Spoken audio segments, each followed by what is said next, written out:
आप पर अपने गुरु की कृपा है, इसलिए हे महाराज हमें भी अपने गुरु का प्रसाद दीजिए। सूत जी महाराज कहते हैं, प्रीति ही सोनक चित्ते ते हेतो वच्मि विचार्य च सर्व सिद्धांत निष्पन्नम संसार भयनाशनम। बोले हे सोनक जी, आपकी इतनी प्रीति भगवान की कथा में हम आपको सर्व सिद्धांत निष्पन्नम संसार भयनाशनम, संसार के भय से मुक्ति दिलाने वाली कथा सुनाएंगे। बोले महाराज संसार भयनाशनम, संसार में भय किस चीज का है? बोले संसार में भय है एक चीज का, कि बोले मैं मर ना जाऊं, मैं ऐसा ही जीवित रहूं, सदा खाता पीता रहूं, सदा हट्टा कट्टा जवान बना रहूं।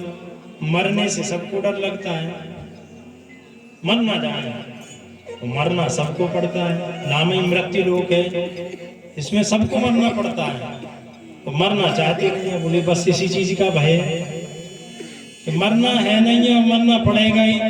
तो उस भय से आक्रांत रह के व्यक्ति सुखमय जीवन व्यतीत नहीं कर पाता, कि मैंने जो इतनी माया बटोर ली है, इतने खेत खलियान और मनी इकट्ठी कर ली है, तो इसको भोगेगा कौन?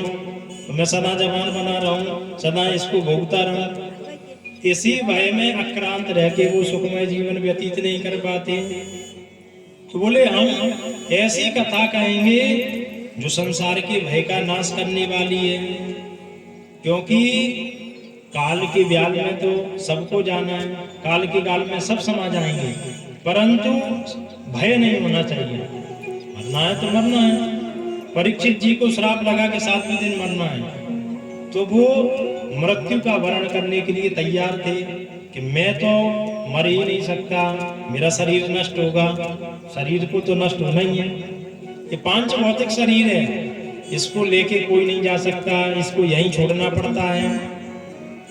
काल व्याल मुखग्रास त्रास निर्णासी हेतवे श्रीमद्भागवतं शास्त्रं कलौकीरेण भासितम्।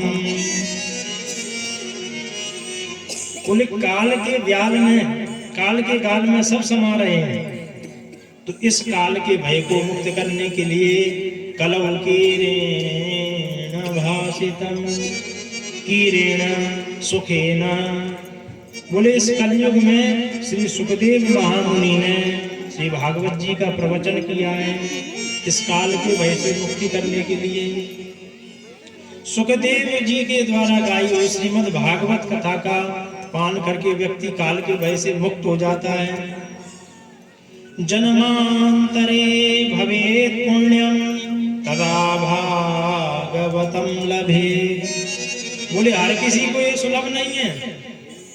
बोले जन्मांतरे भवेत् पुण्यम, जिनके एक जन्म के नहीं, जन्मांतरे अनेक जन्मों के पुण्य एकत्रित होते हैं, उनको भागवत कथा सुनने को मिलती है।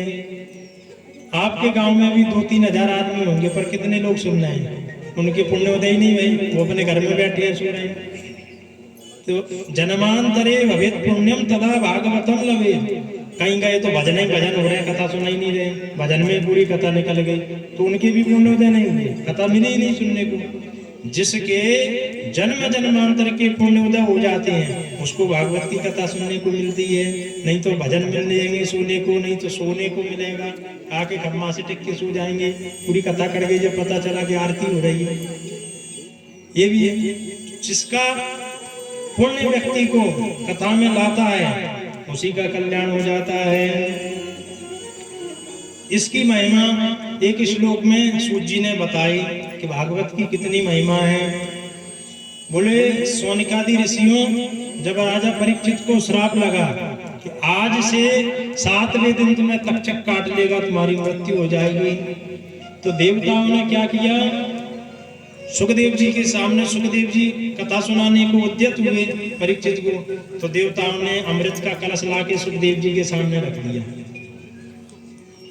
सुखदेव जी ने कहा भाई ये क्या है? बोले महाराज ये अमृत का कलश है। तो बोले इसको यहाँ क्यों लाए हो? बोले हमने सुना है परीक्षित को आज से 7वें दिन मरने का श्राप लगा है। आप एक काम करिए, ये अमृत उनको बुला दीजिए, उनका मृत्यु का भय समाप्त हो जाएगा। जो अमृत पान कर लेता उसकी मृत्यु नहीं होती। सुखदेव जी ने सोचा, इतने स्वार्थी देवता, स्वकार्य कुशला सुरा, स्वयं का कार्य कुशल निकालने में चतुर, ऐसे देवता परमार्थ की बात कब से करने लगे? सोचा न जाने इनके मन में क्या है। तो सुखदेव जी महाराज ने सहज भाव से कहा, अच्छा ठीक है पिला दो, आप ही पिला दो। तो बोले महाराज एक शर्त हमारी भी सुन लो। बोले क्या? बोले ये अमृत तो आप परीक्षित को पिला दो, पर जो कथामृत इसको सुना रहे वो चल के स्वर्ग में करो, वो यहाँ मत करो, वो हमको सुनाओ। सुखदेव जी ने सोचा कि अरे ठगियाओ, कांच का टुकड़ा देके मणि लेना चाहते हो, घाटे का सौदा करा रहे हो हमें। को स्वधा को कथा लोके को कांचा को मणिर्महान ब्रह्मरातौ विचार्येवं तदा देवां जहासः। कांच का टुकड़ा देके मणि लेना चाहते हो? तुम्हारा ये अमृत कथामृत की तुलना में कांच है और हमारा कथामृत मणि है। क्यों भाई?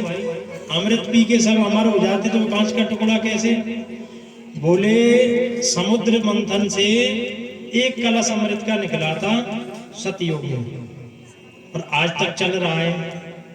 पी पी के थोड़ा बहुत घटा होगा, स्वल्प है, एक घड़ा है। और कथामृत बोले जब से सृष्टि की रचना हुई है तब से पीते जा रहे हैं, पीते जा रहे हैं, आज तक नहीं घटा, बढ़ता ही जा रहा है। तो बोले तुम्हारा अमृत स्वल्प है, हमारा कथामृत बहुत है। और दोनों में अंतर क्या है? बोले अमृत वही पीता है जो बहुत पुण्य कर लेता है।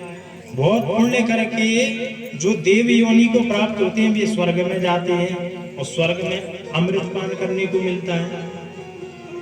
लेकिन बोले कथामृत तो जन्मात्र को सुलभ है, बड़े से बड़ा पापी है। अभी आगे कथा ही धुम्रुकारी की, उससे बड़ा पापी नहीं था कोई।